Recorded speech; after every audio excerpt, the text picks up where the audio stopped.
I'm so excited. We've had an influx in subscribers, and I can't thank you enough for wanting to watch our channel. To all of our OG subscribers, thank you for continuing on the journey with us, and welcome everyone here to Texas Size Gardening. As you guys know, I do have 2 kids under the age of 5, so sometimes it's a little hard for me to produce content, but I am trying to produce more. In fact, there'll be a couple of videos released soon, and I'm hoping that during the summertime and into the fall, I can also do more videos for you guys. Today's tour, though, is just a quick look around the garden to see what's going on. And, you know, it's a beautiful middle of April, so let's take a look. You know, I started this journey off with a couple of containers, and they did so well that I just continued it on, and I love it. It's very easy. I can maneuver my containers around. I can put trellises. I can take things down, and you know, I don't miss a beat at all. So I've got watermelons here. They're gonna trellis up. I've got melons.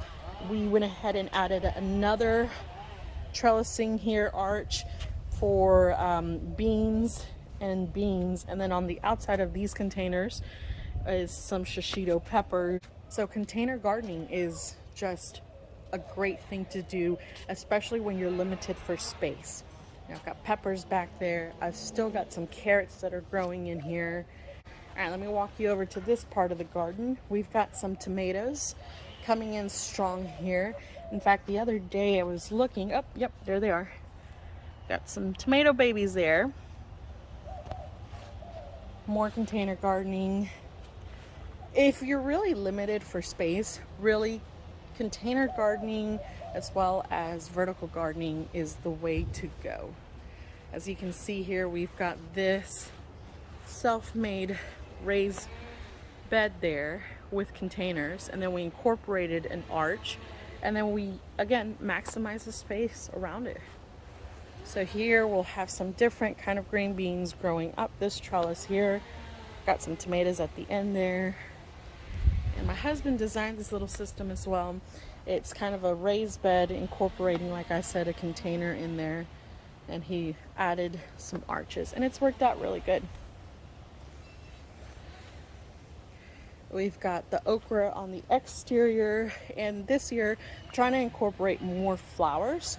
So in between the okras, I went ahead and put some zinnias and different flowers just to kind of aesthetically give it more of a look and attract pollinators. This is the tomato bed. This is the indeterminate tomatoes. We've got different kind of cherry tomatoes here.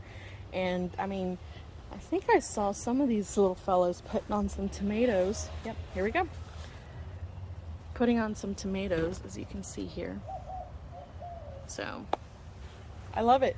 I love coming out here. I love seeing the excitement in the kids when they see tomatoes or something, and they just come running to me and they're like, "Mommy, Mommy." It's a good feeling.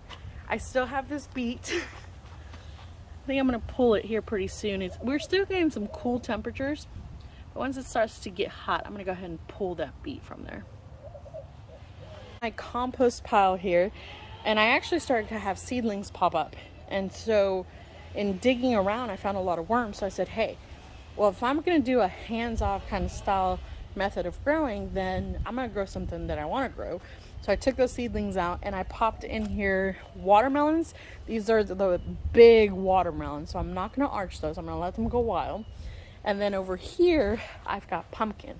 And again, this is the compost pile, so I'm just going to let it do what it's going to do, and we'll see how it goes. The exciting thing about this is that we have citrus trees again. We had huge established citrus trees in this property, but then with all the frost, it just killed it.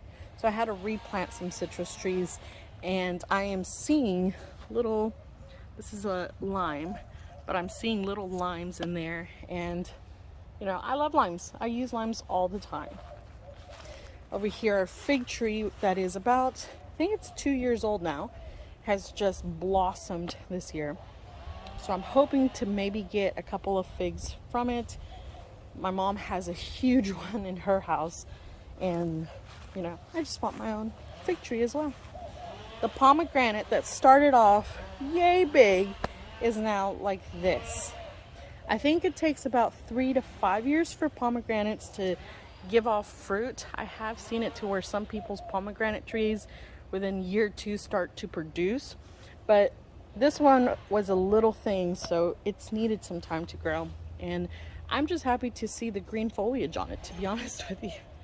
And then this is closest to my back door, and the reason for that is because this is the quick grab. This is the herb garden section where I have, you know, thyme, I've got sage, basil, cilantro, all kinds of stuff. I've got a nice little grow tower here of strawberries for the kids.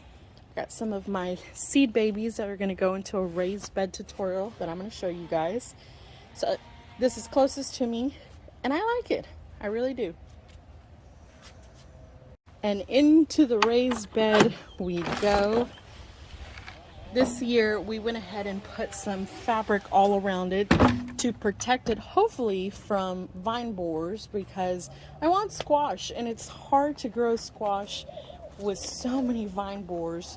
So I'm hoping that by putting the squash this year in here with this protective mesh that we'll be able to harvest a lot of squash. And they're doing good. They're doing very well. All right, and that's just a quick tour of what's going on in the garden. Again, I can't thank you enough for subscribing to our channel. This is all because I had the need, the want to grow food for my family. I'm in the city, but I still have that dream of being able to produce buckets and buckets of things, and just trying to configure how I can go about to do that with aesthetically keeping the backyard in good condition, as well as actually having the space to grow all of this food in a limited amount of space. And I'm happy to say that it's working out, and I'm so happy that you guys are following along with me.